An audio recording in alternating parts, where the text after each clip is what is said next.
just take a moment to say thank you for 2 million viewers on the first episode. Oh my God, can we get some claps in here? I think Chris is flat out lying, considering at the time of recording this, we haven't published the first episode. But I have a feeling. He has high expectations. If it's less than 2 million, folks, I'm holding this episode hostage. Welcome, everyone, to the second ever episode of Shit Fic, a podcast where we read our old scripts that we wrote when we were children, when we were in high school, when we were in early college, and we laugh at them and criticize them and go, wow, my writing was really bad. Because you know what? As writers, when you start off, what you write probably isn't that great, but you grow. You grow and you develop, and that's the whole point of this podcast, is learning from our old selves. Exactly. You know, they say, a boy's brain doesn't develop until 25. So we're still shitty. It's true. I'm only 22. I'm... Did you forget how old you were? I sure did. I think I'm 24. I might be 25. No. So in our first episode, we read one of each of our scripts. This episode, we're going to switch things up and just read and focus on one of our scripts. And this time around, we're just going to focus on mine. So we're going to read through one of my scripts, and Chris is going to tear it apart. I can't wait, Michael. Michael. I cannot wait. So the script we're reading today is called Accidental Murder. It's a one-act play written by yours truly, Michael Davis. So let's get into some shit fic. Do you want any... Oh my God, are you okay? It hurts.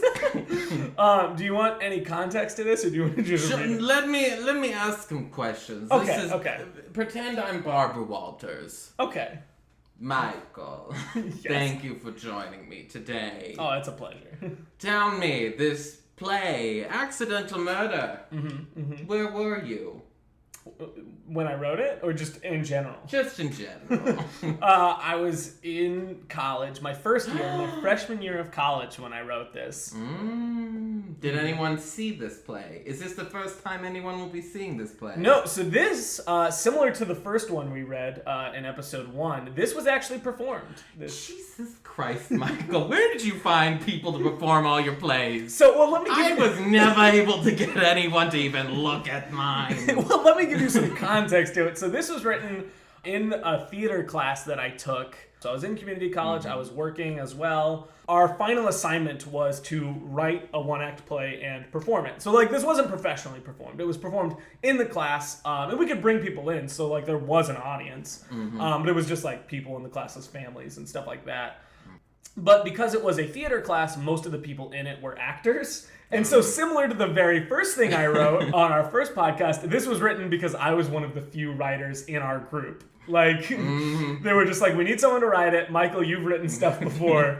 You're going to write it. We've all heard about Batman v Superman from you. It's legendary. We want you to write this now. So this is a similar thing, only it's the college version of what I wrote in high school.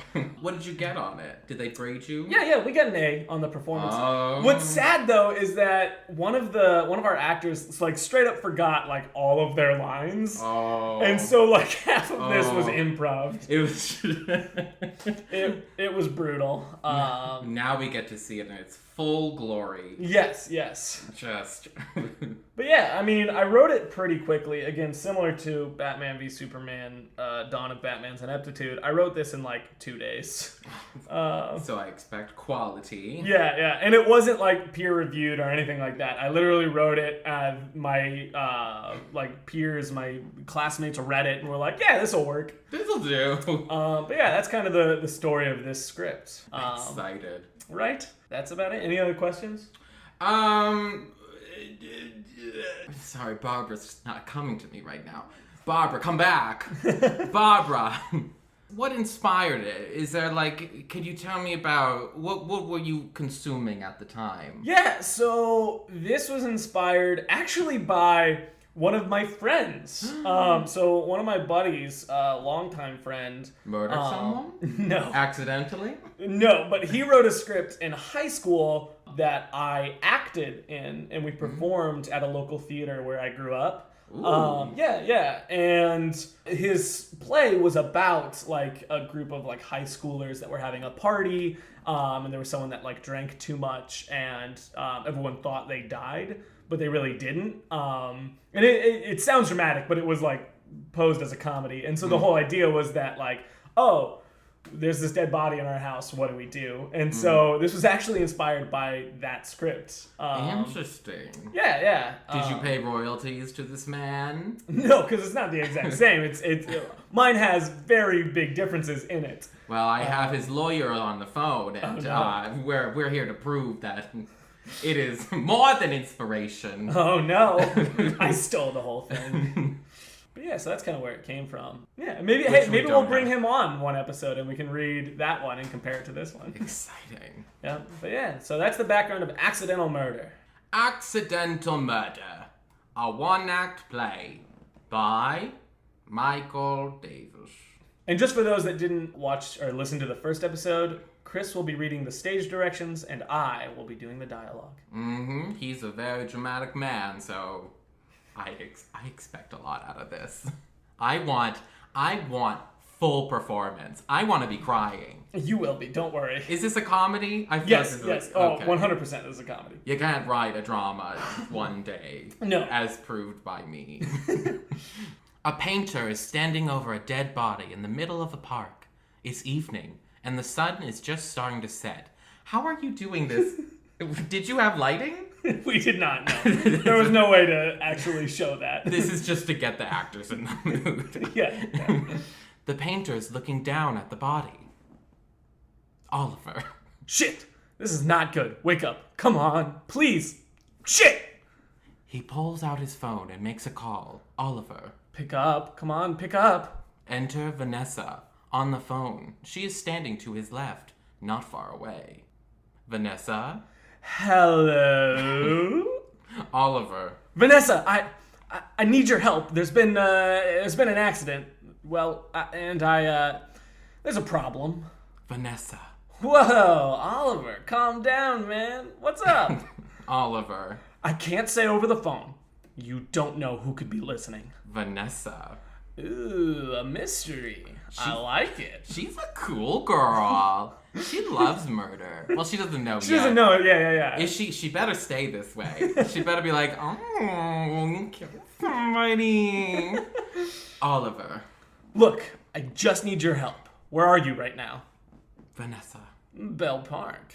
Oliver. Really? That's where I am. Vanessa. That's so weird. Oliver hears Vanessa and turns toward her. Oh, what a gag. Oliver hears Vanessa and turns towards her. He hangs up his phone.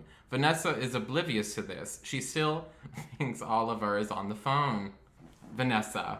Hello? Oliver? Hello? Oh, she's so cool. Oliver. Vanessa, I'm right here. Vanessa is still on the phone. Vanessa. Did your phone drop the call? Oliver, hello? How is... Never mind. I can't... Yes, what are your thoughts? It's definitely... There is humor. There is, It's very absurd, maybe? Oh, no! Oliver. Vanessa. Excuse me, sir. I'm on the phone. My friend needs help, and you are being very rude. Sorry, Ollie. Some guy is being a total jackass. Oliver. Vanessa, hang up the phone. Vanessa. Jeez. Sorry, man. I've gotta go. I'll call you back. She hangs up the phone and turns towards Oliver. As she turns, she starts to speak only to realize it's Oliver. Vanessa. Alright, man, you better nut up or shut up, because I'm about to... Oliver, hey, man, what's up? You just missed some real rude dude. I was gonna totally kick his ass. Oh my God, Vanessa. Oliver. You know that was me, right? Vanessa. Your ass was the one I was going to kick? Oliver. No, I was the guy who interrupted you. Well, isn't that the same thing? Yes, but in his mind, he doesn't get, like... why she would kick his ass, whereas in her mind, she still thinks there were two different people. and she's just now realizing it's Oliver. Okay, I'm confused what Oliver's perspective is. He's the straight man in this comedy. He is. I'm just a big old dummy. I can't understand this highbrow comedy. No, I think the comedy's just bad and you're smart. Oh, stop it. Vanessa. Why would you interrupt me talking to you interrupting me? What? Oliver. Never mind. I need your help. There's been an accident. It wasn't on purpose, but Wait, what are you doing in the park? Does she need a reason to be in the park? I guess. I mean... How dare you be in this park at the same time as me? I think I just thought of this bit that we're about to do, and I'm like, I gotta put it in. I totally relate to that feeling. Where you're just like, I have an idea. It doesn't really fit in the script, but I'm gonna jam it in there. We're gonna force this in, and it's gonna be the top bit of the century. Yep. Vanessa. I come out here every so often to see if I can find a date. Lots of cute people come to this park. Oliver. So you came here at 7 in the afternoon to pick up men? Vanessa. Or women. I'm not picky. Oh my. I mean, bisexual, sure. Look, I wanted diversity in my script. I guess so. Up until I wouldn't this describe it as being picky. I don't only have sex with men because I have high standards.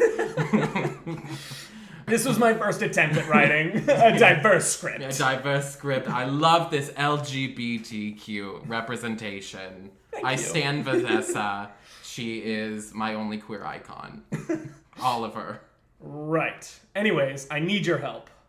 Oliver steps aside to reveal a dead body. Vanessa. Ooh, who's your cute friend? Okay, that's good. Oliver. He's dead. Vanessa. Oh, not my type. Too bad, too. He was sexy. And here I was hoping for a necrophiliac joke. God damn it. No, I'm not gonna stoop that low. You know, she's attracted to, men and women, but not dead bodies. Damn. And here she was, my queer icon. Cancelled. Oliver. Sure. I need your help with him. Vanessa. Huh? Ew, that's gross, Ollie. There's your necrophilia joke. There we go. You knew I was gonna put it in. You I have had to. You have to. Oliver. No, I don't want to hook up with the body. I need to get rid of it. Vanessa. Why? Call the police. How is a dead body your problem? Oliver. Well, I kinda am the reason he is dead. Vanessa. You killed him? Oliver. Yes, but I swear it was an accident. Pause. Vanessa. I'm out. She begins to leave him, but Oliver stops her. She's less cool. I feel like she wouldn't understand the concept of death even. She'd be like, yeah, sure. Where do you want me to hide the body? What's good?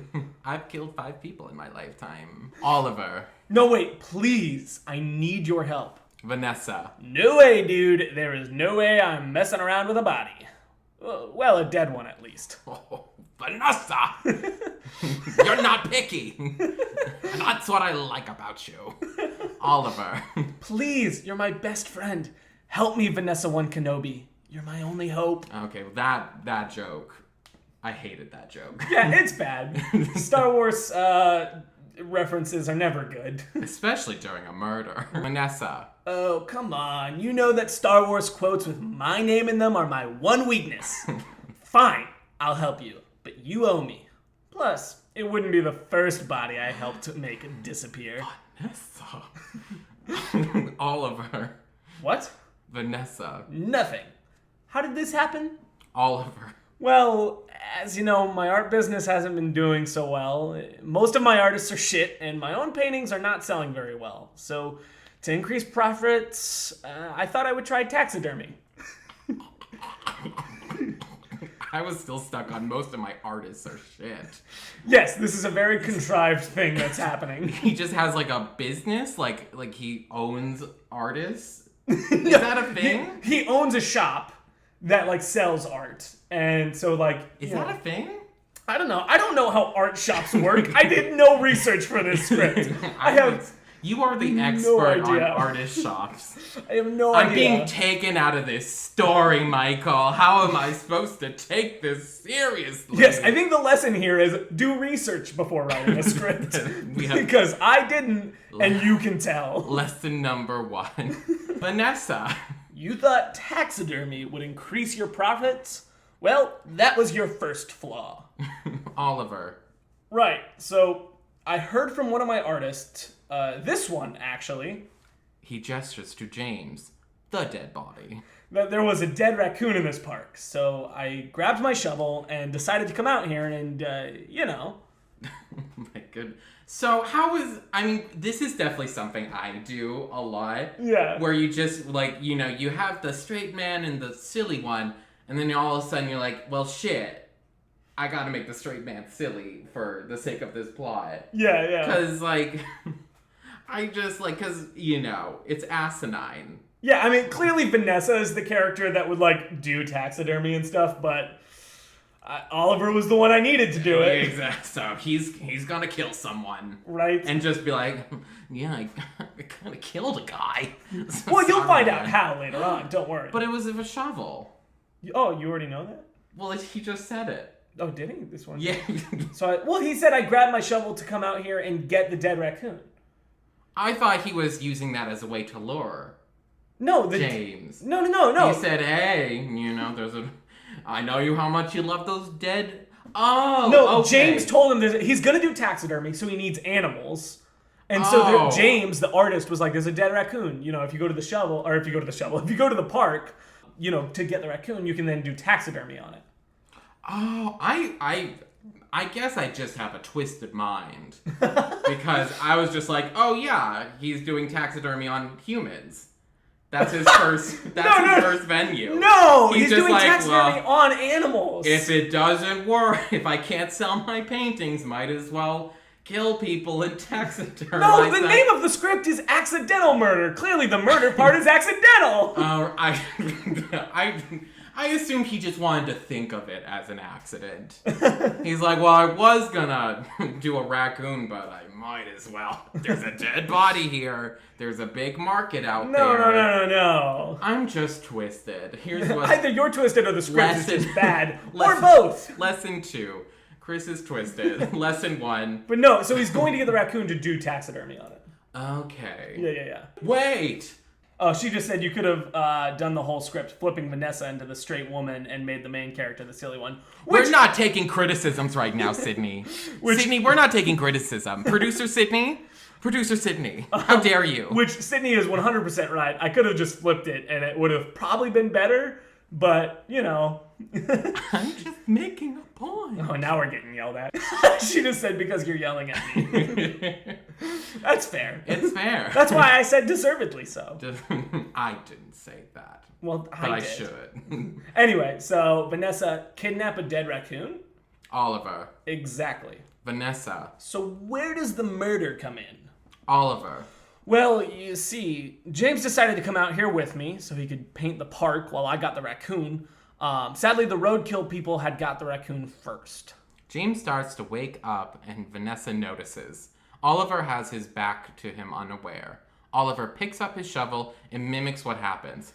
Oh, I know what's about to happen. See, you get it. Oliver. In my frustration, I swung my shovel over my back, over like this. Oliver spins around and hits James over the head. Again. But only Vanessa notices. James falls unconscious again. Oliver.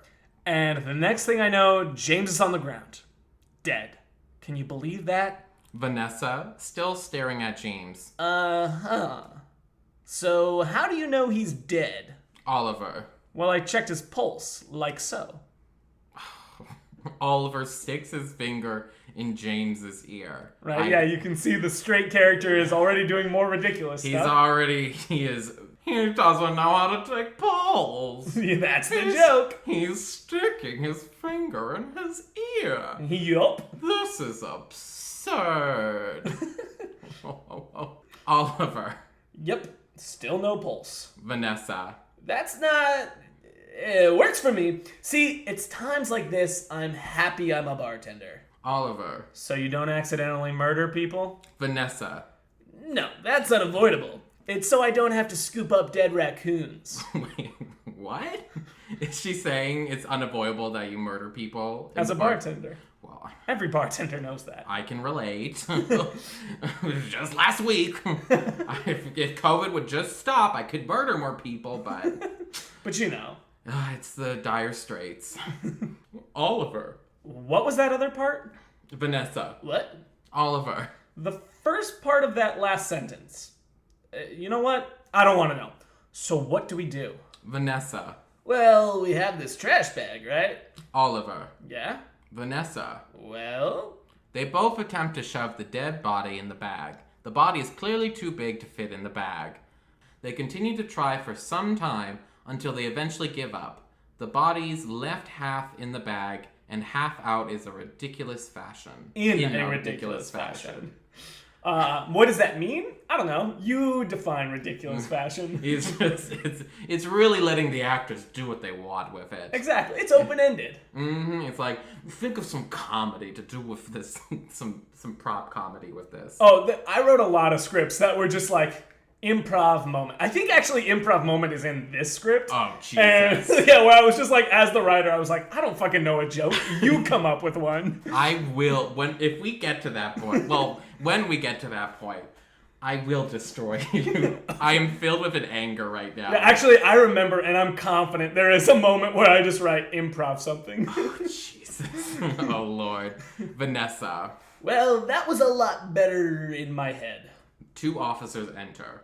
Oliver. Shit, what are the cops doing here? Vanessa. Calm down. This isn't the first tense situation I've been in with the cops. Oliver. What the hell is your story? I want to know, too. Officer Danforth. Hello there. Vanessa. Hello, officer. What can I do for you this fine afternoon? Danforth. Hello, miss. I'm Officer Danforth, and this is Officer Kirkwood. We got a complaint that 2 people are trying to stick a body in a bag. You wouldn't happen to know anything about that, would you? Vanessa. No, of course not. Kirkwood. Then what's in that? Oliver. That's nothing. It's just, Vanessa. my boyfriend. Oh, Jesus. Kirkwood. What's your boyfriend doing in the trash bag, ma'am? That's not how you spell ma'am, but we'll go with it. Shh.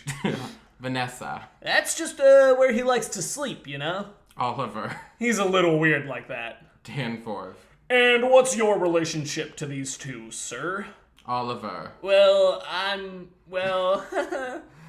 Vanessa. He's my boyfriend's gay lover. Oh, this is... I love this. I Thank hate you. this. I love this and I hate this. Good. This is very queer. I love that. Danforth. And you're okay with that? Classic cop. Yeah, he doesn't understand. He doesn't get it. You don't get it, Danforth. Yeah. You don't get it. Yeah, of course he's okay with it. God damn it, Danforth. I hope you get hit with a shovel. Maybe he does. We don't know. We'll find out. Exciting. Vanessa. It's an open relationship. Kirkwood. Well, could you please wake up your boyfriend for us, ma'am? Just so we know he's all right. Vanessa. Oh, I shouldn't. He can get cranky if you wake him up early. Danforth. We can deal with cranky. Vanessa. Okay. Vanessa climbs in the trash bag to grab James out of it. She pulls him out, but he now has sunglasses on. Oliver runs over to help her stand him up. Oliver talks into his shoulder when he impersonates James's voice. Oliver, parentheses, James. What can I do for you? What can I do you for, officer? And please be quick. I wish to go back to sleep.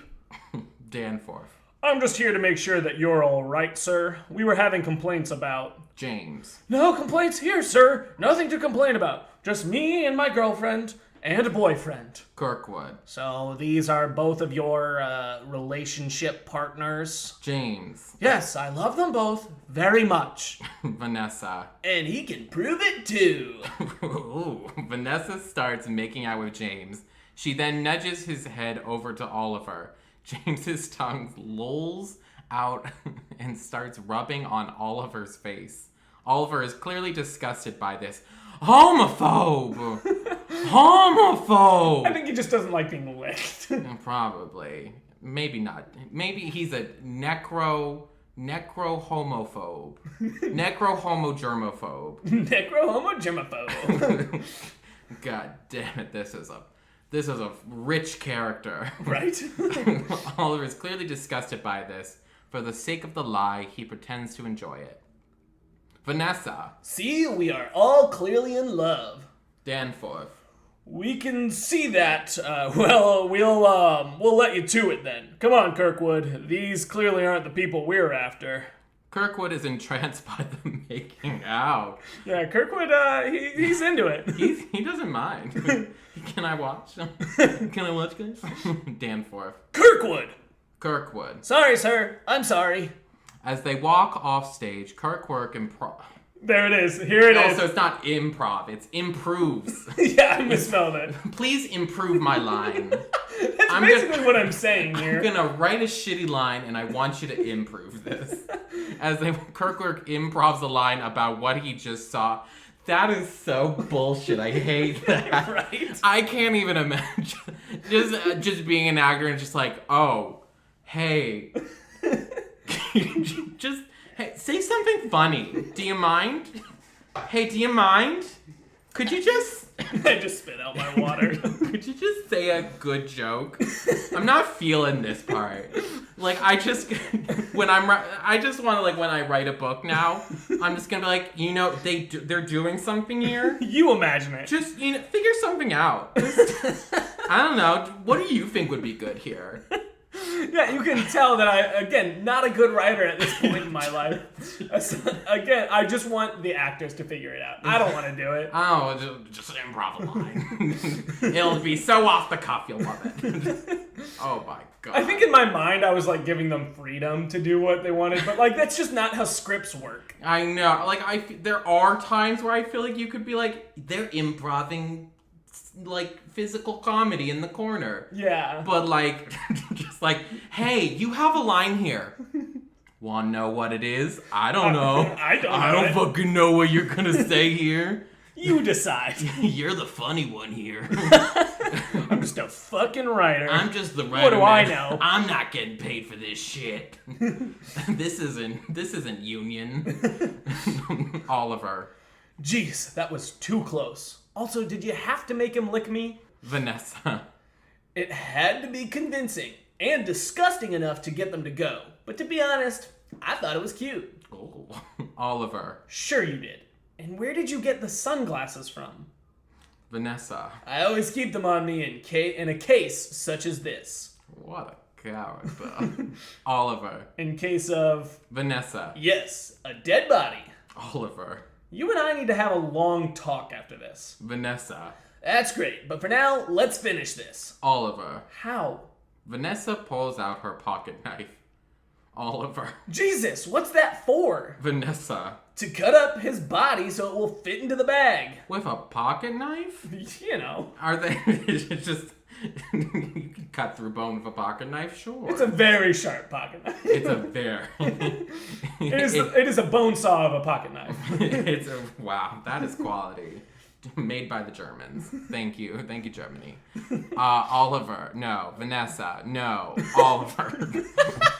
Yeah, we're 3 lines further down there, bud. Why didn't you do that earlier? Vanessa. Because it would have been too easy, and that's no fun. Oliver. This isn't supposed to be fun. Vanessa. Oliver, calm down. Now you can watch my back for more cops. I'm gonna start cutting him up. Oliver. Fine. So resigned.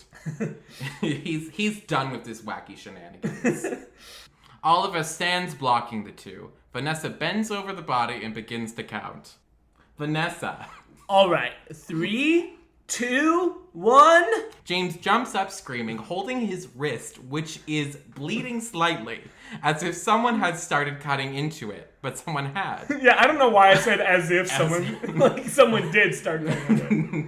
James. Ah! Oliver. James, you're alive! Vanessa. Zombie, die! James. I'm not a zombie! Stop! Stop! Vanessa. Prove it! James. Prove I'm not a zombie? Vanessa. Yes. James. I'm talking! Vanessa. Good defense. For now. James. Oliver, who is this lady? Oliver. She's a friend. Vanessa growls at James. Oliver. To me, at least. What? Like, That's what's assumed. Yeah, like If you say someone's a friend, you're not like, she's a friend to everyone. What? To me, at least. Well, because, like, she's a friend. She's good. She's fine. And then she growls at James, and Oliver's like, well, to me, at least. It doesn't make sense. You're right. You're right. Thank you, dear. James. Jesus, calm yourself. Oliver, what the hell happened to me? I remember us coming here to get that raccoon and paint, and then... Vanessa. And then Oliver smacked you upside the head with a shovel. Why did Vanessa talk like that? You're right. And then... Meryl would never do this. I'm so sorry. I'm playing so many different characters. Oliver. Vanessa. Vanessa. What? You did? James. You did? Oliver. I did, but it was an accident. James. Why didn't you take me to a hospital? Oliver. I kind of thought you were dead. James. And how did you arrive at that conclusion? Oh, we're bringing back the joke. Yep. This is a running joke. Also, I would like to point out, as different as the script is from my buddy's script, this whole section right here is like word for word. I like stole it. You just took it? Yeah, like this part right here, like there's a few different lines of dialogue, but like I was like, I don't really know how else this conversation would go, so it's like very similar. So, I have a subpoena in my So bag. to my friend, I'm very sorry. Expect royalties in the mail. Yeah. All the money I made off this script. I wrote it in 2 days. I had to steal a little bit from you. Oh my goodness. Oliver. Well, I checked your pulse. James. I didn't have a pulse? Oliver. No, I put my finger in your ear and I didn't feel one. James. That's not how you check a pulse. You check on the neck. There are even several other places you can check. The wrist, others, but not the freaking ear. Oliver. Oh, explains why I failed health in high school. Vanessa. No way, man. I did too. James. Of course you both did. You're both idiots. Oliver. Well, that seems rude. James. You tried to cut off my hand. Vanessa. Actually, that was me. James. You seem proud of that fact. Vanessa. I'm not. I would have been proud if I cut your hand off. I just nicked you. James. You are a crazy lady. You should be locked up. Vanessa. They tried that once before. Didn't work. Oh my. James. What kind of person are you? Vanessa. Beautiful, and you? Oh, we stan. We stan. She's not gonna take shit from nobody. Yeah, if there was anything good to come out of this script, it's the character of Vanessa. She's a goddamn demon, but a beautiful one. James. I'm going to the police. Oliver. James, you don't... James. I'm sorry, Oliver, but this is awful. You nearly murdered me. Oliver. But I didn't. Vanessa. But you thought you did, remember? Oliver. Not helping. Vanessa. Sorry. James. I'm sorry, but my mind is made up. For the safety of society, you two should be locked up. Vanessa growls at James. James. Especially you. James walks off stage. Pause. You gotta read her name. I'm pausing. Oh, I'm so sorry. This is dramatic. You're This right. is drama. You're right, my bad. Vanessa. You thinking what I'm thinking? Oliver. That I'm gonna have something to practice taxidermy on after all? Vanessa. Yep. The two run off stage. James screams. James screams? Yeah, because they're murdering him and Oliver's gonna do taxidermy on him. And play. What'd you think? So, I think it's got bones. Good. It's got bones. I too have bones. We all have bones. I mean, I don't like it. Oh no! I mean, I don't hate it. I mean, I think like it works. Yeah, There's no, it doesn't push any boundaries. I mean, well, I mean, I guess taxidermy boundaries. But I think it works in, like, there are jokes. There are jokes. There are jokes. They exist in there. There are jokes in here. And it's like, it doesn't have, like, it's not super meaty, like, in character, necessarily. I couldn't tell you what James's deal is, like, at all. Because he seems to be a little... I mean, granted, it's, like, it's absurd comedy. Yeah. Obviously. Like, it's trying to be like, oh, I guess I'm gonna become a taxidermist for humans now. Yeah. Wah, wah.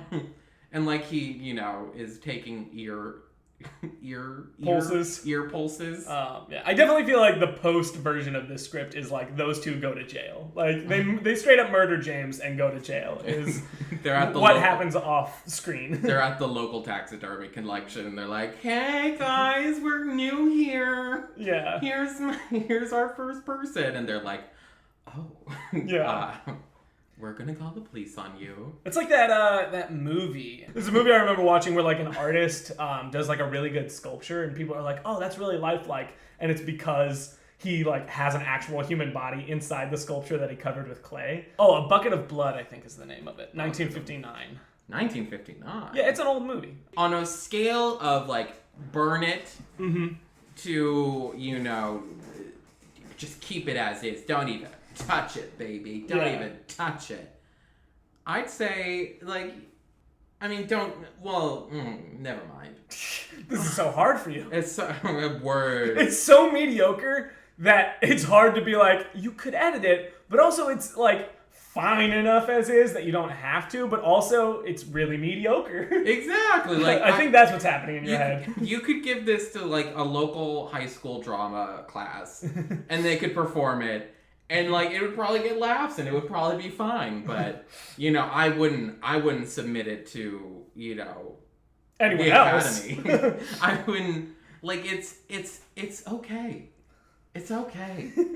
Michael, it's okay. It's not your fault. It's not your fault. That's what I strive for Michael, in my writing. It's not your fault. Michael, it's not your fault. What's that from? Good Will Hunting. Oh, that's right. What are your feelings on this? Do you like it? So, at the time, I really enjoyed it. Like, it was 100% the type of comedy that I loved. Mm-hmm. Now my comedy has just become, like, the driest of dry things. Now that's what I love. Mm-hmm. I actually have a very similar script to this that I've written. Mm-hmm. Like, I wrote it last year. I think it's so much better. I had it peer reviewed and I have to edit it. But, like, the whole idea is that it's, like, there's two roommates like hanging out. One of them killed a guy and it's just the dead body's in their apartment and they're just like casually talking about it. That's kind of cool. Yeah. So it's again, the dry version of this. It's less absurdism. I loved absurdism in like high school and early college, but as I got older, I'm like, it's just too much for me. And I feel like that's kind of what this script I feel like is now. It's just like too over the top and silly. And again, Oliver flips back and forth from being like a straight character to then being the comedy in it, which I don't really care for. So yeah, I think again, like it's fine. It's very quippy. I will say that. Yes. It's very like, I think there's like a good flow. Mm-hmm. I will say. It's got bones. Thank you. And I think you use those bones in your new, what's it called again? What's the name? I don't think there's actually a name to it. So it's just two bros in a body. Yeah, and they don't even have names. It's just man and friend. Oh my god. Yeah. The cart is right before the horse. And you can tell I really shortened it because Accidental Murder is like 14 pages. This is like 3. But I think that's the sign of a good writer, it's concise, it's to the point. Yeah. But yeah, maybe we'll read this one day. I don't actually think this is bad. I actually like this one a lot. It's the improved version of Accidental Murder. I have yet to approve any of my works. I let them simmer in shit. Shit thick. I do have to say, it is unfortunate that the new version does not have Vanessa in it. It's just man and friend. And the dead body. I expect a lot out of Friend. I'm already intrigued by his character. Good. And the dead body in the new one is a dead body. Ooh. And stays dead throughout. Any taxidermy in that one? No. And again, it's more original. Like I said, the end of this one I also don't like because, like, I know I just straight up took it from my buddy, and I know he'd be fine with it. Like, we riff off of each other all the time. But like, I really don't like how much, and I don't even think I realized how much I took from him at the end there. Like, the beginning is really original in my work, especially with like bringing the officers in and stuff like that. His script did nothing like that. His script was way better than mine, but yeah, but like getting to the end, the ending conversation with all three of them, like I really stole that. And you should never plagiarize or steal or do anything like that as a writer. So that's definitely a big no-no that I did. You will suffer for this. Yeah, like even the ending, not to spoil his thing, but like even the ending is the same, where like the one person like goes off stage to, you know, call the cops or whatever, and the other two people are like, we gonna murder him? And then they go murder him. You know, I have a differing opinion. I'd say stealing is okay as long as you make it your own.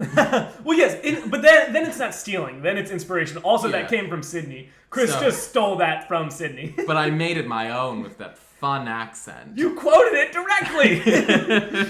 But the pizzazz I added. Yeah, I didn't really make it my own. Again, it's not like word for word the same. There are differences, but like, I wouldn't call it inspired. I would call it stealing. But that's why I like my new script so much better. And I think this script is a stepping stone. And again, that's kind of the whole point of this podcast, is the stuff we write when we're young is the stepping stones that we use to get to like our own original thoughts and stuff like that. And like even stuff like fan fiction, which is original. I'm not saying fan fiction is stealing. But like, I think fan fiction is also that stepping stone. It's what? It's borrowed. Yeah. It's that stepping stone to get you to like your own original works. Exactly. It's like what's that guy? Fitzgerald? F. Scott Fitzgerald. He said no, it was somebody else. But I think it was some other guy. He was like, I learned how to write by literally like typing out The Great Gatsby word by word. Yeah. And that's like kind of like what you're doing when you're doing fan fiction in a way. Yeah. Not literally like word by word, but like, you know, like you start to understand like motivations of the characters. Yeah. You know, when you have to reference something that's pre-established. Absolutely. So if anything, I would honestly consider this piece fan fiction of my buddy's piece. Oh, wow. Yeah. This is an OC. Yeah, this is an OC in his world. Very exciting. And I hope he listens to this, and I hope he knows how much I love him. I tell him all the time. I don't love him. I hate him. Oh no. I hate him. He's great. He's awesome. He's working like 3 jobs right now, killing it.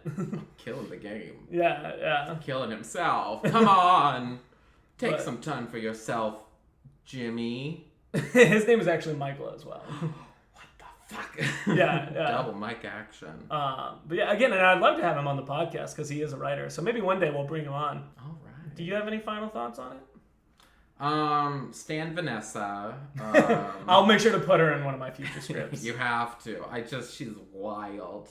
I love my bisexual icon.